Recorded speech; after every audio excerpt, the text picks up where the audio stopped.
Good afternoon. Welcome to my channel.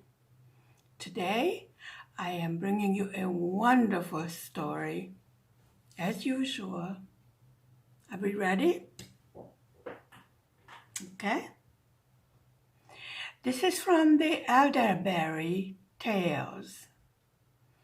In Search of the Magic Lake. We are all ready? 500 years ago, near Cusco, capital of the Incas, there lived a girl named Ampata with her parents and two old brothers.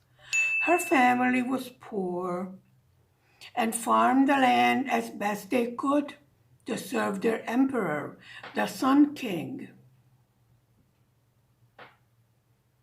One of these days I will learn to do my camera.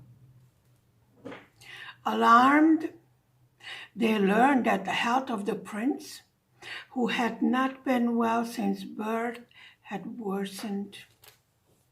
The Sun King feared for the very life of his only son. "Our only hope, sire," said the court magician, "is for your son to drink the water from the magic lake at the end of the earth. That is where the sky dips so low that it touches the lake's water and charges it with magical healing powers."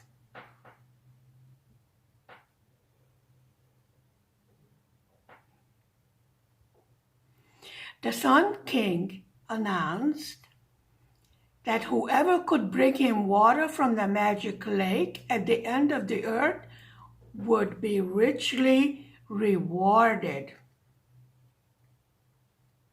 To the Incan people, gold and jewels were so abundant they had no more value than a barrel of corn. It was land, and the honor of joining the royal Inca family, that was a far greater treasure. But to Ampata's two older brothers, it was the opportunity to serve their Sun King that inspired them to beg their parents to allow them to go. "We know we can find the magic lake," they insisted. "The end of the earth is too far," said the father, crossing his arms.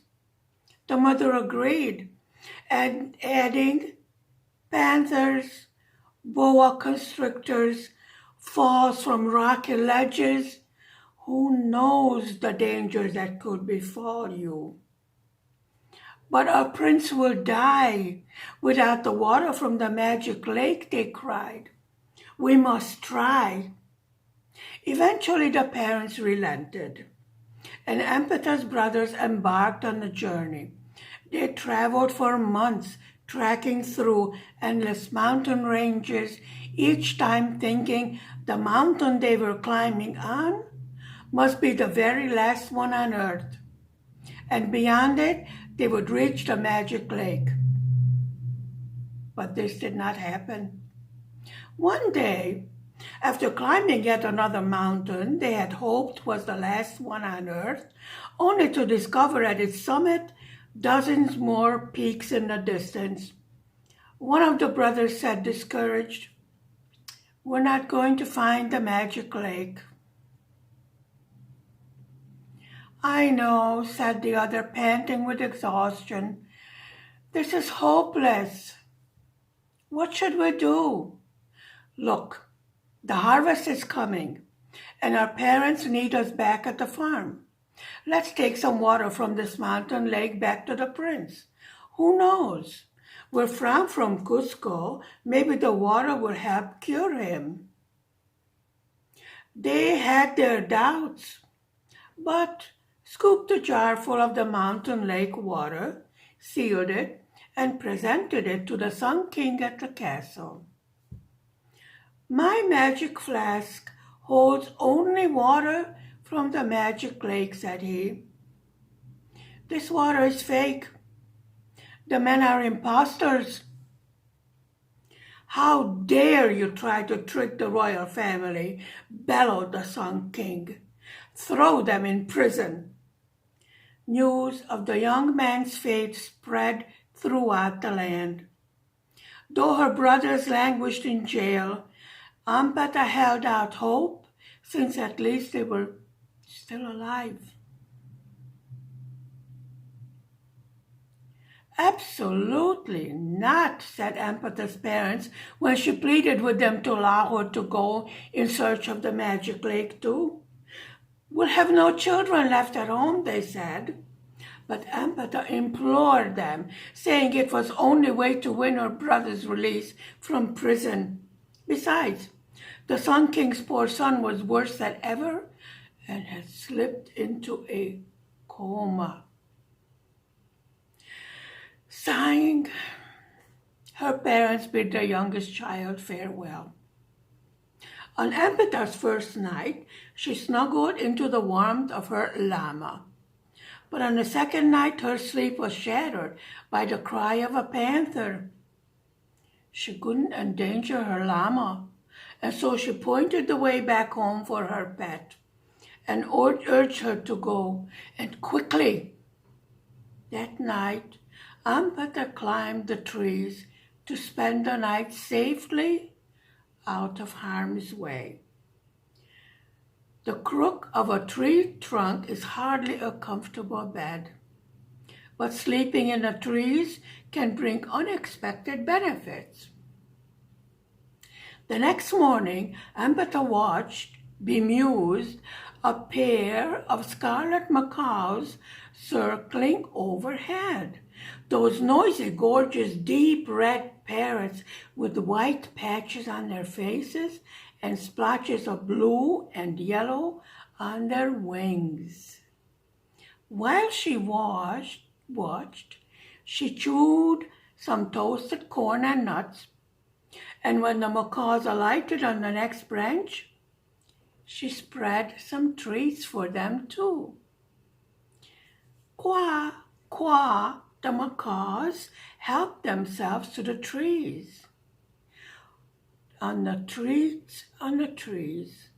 What is a human girl doing in the trees? Said the other bird. Good question. Especially a girl. Those bright and engaging birds, more intelligent than most people realize, enjoy talking and interacting with others. Ampata told them her story of the prince's mysterious sickness, her brother's failed attempt to save him, and her determination to find the magic lake.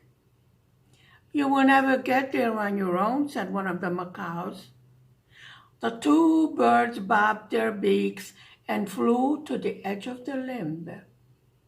After a few moments, one of them turned to her and said, "We enjoyed your tasty treats, and we know how to help you." The macaws rubbed their backs against one another in a kind of dance. After 3 feathers fell, they picked them up and flew to Ampata. Said one macaw, setting the feathers in her lap, "These 3 feathers have magic. Hold them together as a fan. They will take you wherever you want to go, and they will protect you from danger." She spread the 3 feathers and tied the bottom of the fan with a ribbon of wool from her hair. "I can never thank you enough," she said to the 2 macaws. Holding the fan before her, she said, "If you please, will you take me to the magic lake at the end of the earth?" As if she were a feather herself, Ampata was lifted far above the trees and whisked to the mountains. Thousands of feet below her, the snow-topped peaks of the Andes Mountains, the world's longest mountain range, raced by, and Ampata nervously clutched her fan. At last, she was lowered ever so gently onto the very last peak, and her feet alighted.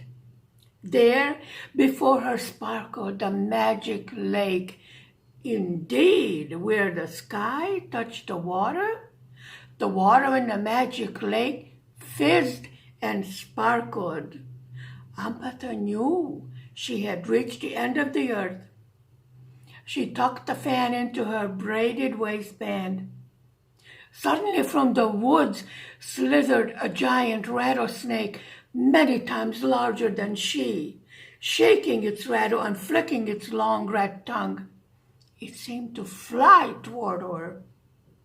Horrified, Ampata snatched the fan up before her face and closed her eyes, knowing that if it did not protect her, she was doomed. A loud clump. She lowered the fan to just above her nose, and I was amazed to see the giant rattlesnake had collapsed on the ground. The rattle at the end of its tail, tittering, pitched over.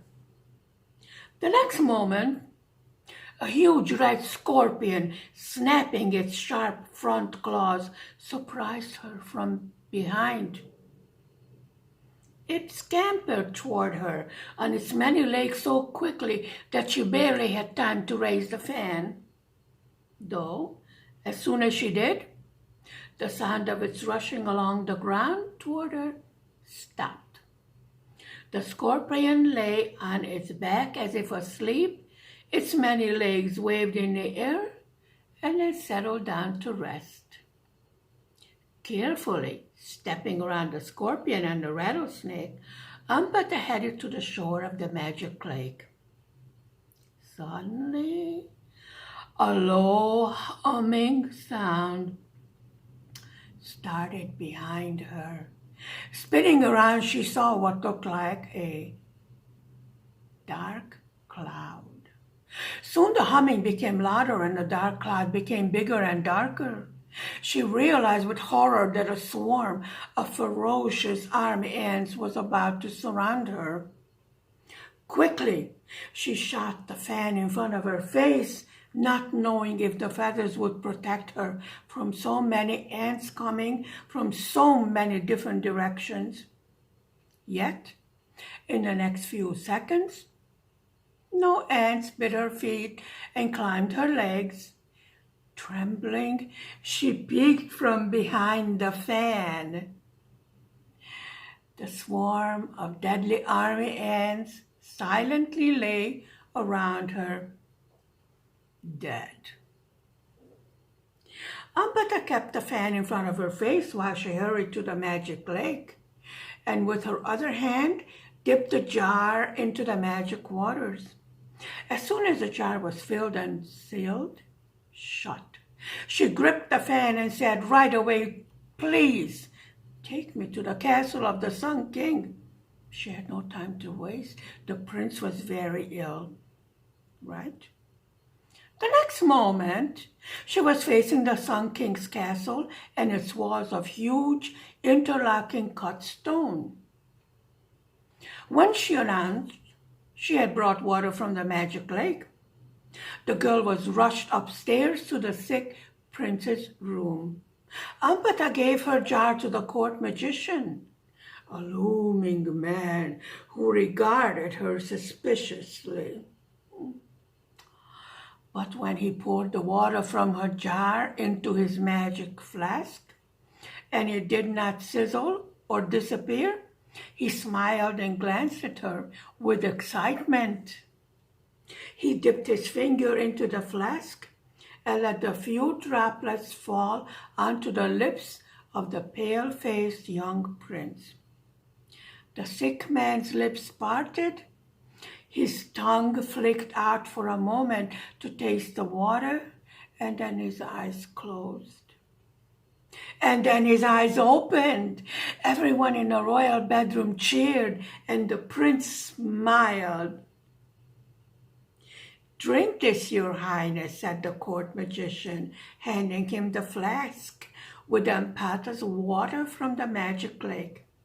The prince took one long gulp and sat up. "I feel better," he said, and color rushed back to his cheeks. The Sun King was overjoyed. "You did it," he exclaimed to Ampata. "You brought back water from the magic lake." She relayed her adventures, and the Sun King was impressed. "You may live here and join the royal family," said he. "If you please, sir," said Ampata. "May I ask 3 favors of you instead?" "Of course, whatever you want." "First, would you release my 2 brothers from prison? I'm sure they are sorry for their mistake and would like nothing better than a second chance to serve you again." "Consider it done," said the Sun King. "What else?" "I'd like to return these 3 magic feathers to my friends, the scarlet macaws." Instantly, the fan pried itself free of her waistband, shot upward in the air, quickly spun around, and flew out an empty window. "It looks like that's taken care of too," smiled the Sun King. "What is your 3rd wish?" "Would you grant my parents large flocks of llama, alpacas, and vicuñas, and enough land to herd them so they will not be poor in their old age, and so my brothers and I can take care of them?" "My dear girl, I'll gladly grant this on one condition: that you promise to visit us often at the castle as our treasured friend. Since you choose not to join the Incan royal family at this time." As it turns out, years later, Ampata joined the royal family after all. From many visits with the prince, a close friendship deepened to love, and none were prouder and happier at the royal wedding than Ampata's parents and 2 older brothers. The end. Thank you very much for listening to today's folk story. I will see you this afternoon. Goodbye.